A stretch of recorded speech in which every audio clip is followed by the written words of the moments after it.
telah banyak tersebar di sekitaran kita orang-orang yang memiliki kesaktian-kesaktian yang luar biasa. Mereka bisa terbang di atas udara, bahkan ada yang bisa ambles bumi, ada juga yang bisa berlari-lari di atas air layaknya shinobi dari Konohagakure.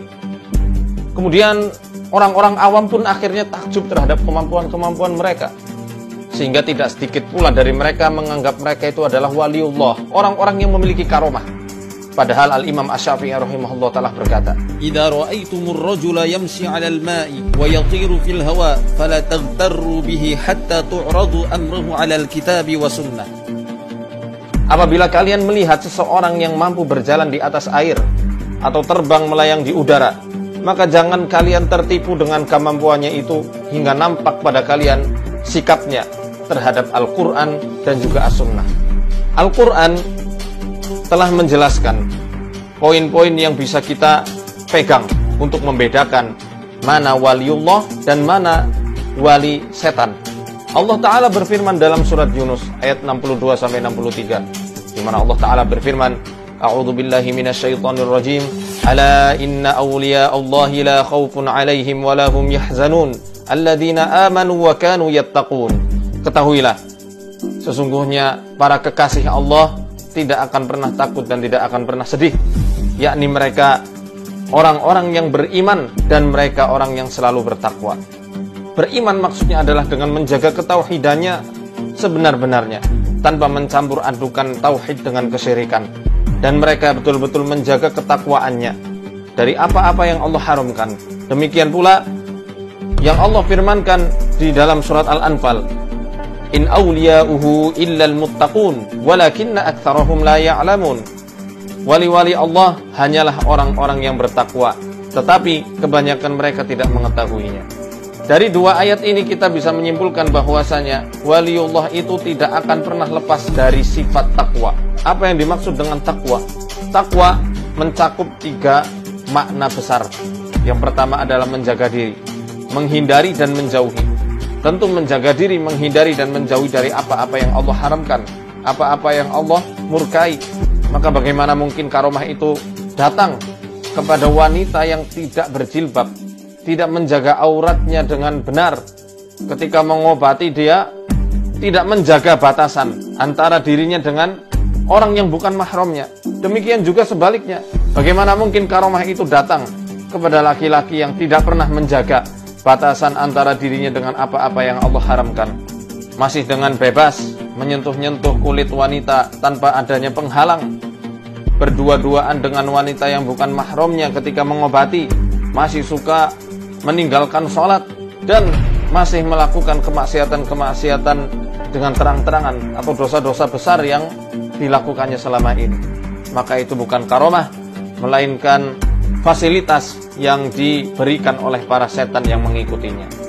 Kalau hanya sekedar terbang, kemudian ambles bumi, masuk ke dalam tanah gitu ya, kemudian berlari di atas air, di permukaan air yang dalam ya, kayak shinobi dari Konoha itu, maka ini tidak ada istimewanya sama sekali.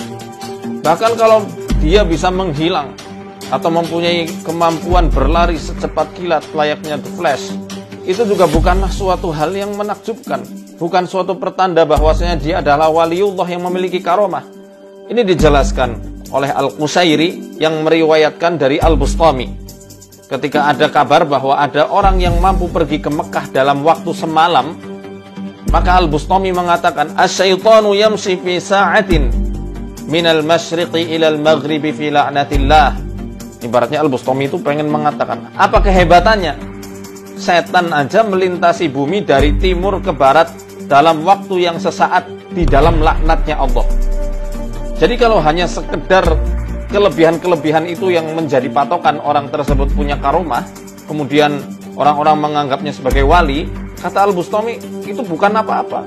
Setan lebih hebat dan lebih dulu bisa melakukan hal tersebut. Dia bisa melintasi bumi dari penjuru timur sampai barat dalam waktu sekejap, tapi dia melakukannya di dalam laknatnya Allah.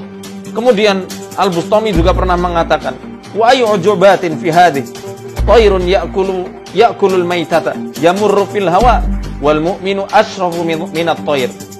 Apa hebatnya kemampuan bisa terbang. burung makan bangkai dan dia juga bisa terbang di udara. Sedangkan orang yang beriman lebih mulia daripada burung. Kemudian Umar bin Sa'id Al-Fawti, beliau juga pernah mengatakan, an jami'il mursidina at-tahdir minal karamati wa wasafaha bi annaha haidur rijal. Peringatan dari seluruh mursyid untuk siapa saja yang terobsesi atau memfokuskan diri mencari-cari karomah di setiap ibadahnya, bahwasannya itu adalah haidnya seorang pria, menstruasinya seorang pria. Itu aib.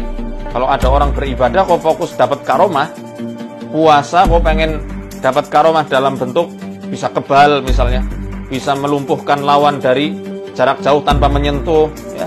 Itu haidnya seorang pria, menstruasinya seorang pria, aib itu menurut para mursyid. Jadi kalau ada orang-orang yang mengajarkan seperti itu, mengaku-ngaku dari ahli tasawuf, hati-hati, jangan-jangan itu dukun yang ngaku-ngaku ahli tasawuf. Tidak benar yang semacam itu. Termasuk kemampuan-kemampuan tadi, bisa terbang, berjalan di atas air, di air yang dalam, ya, air yang permukaannya dalam, atau kemampuan-kemampuan hebat lainnya, itu para ulama-ulama sufi pun tidak menyukai hal tersebut. Dan mewanti-wanti agar para murid, para salik, yakni orang-orang yang betul-betul kepengen wusul, bisa menggapai ridhonya Allah Ta'ala, tidak memfokuskan diri pada perkara-perkara seperti itu. Karena bukan suatu hal yang patut untuk dibangga-banggakan. Bukan suatu hal yang patut untuk dijadikan tujuan akhir. Karena para penyihir pun bisa melakukan hal tersebut. Bahkan hewan-hewan pun bisa melakukan hal tersebut. Iblis yang dilaknat Allah pun jauh lebih hebat daripada Anda yang fokus untuk ilmu kesaktian seperti ini. Lalu siapa sebenar-benarnya waliullah itu?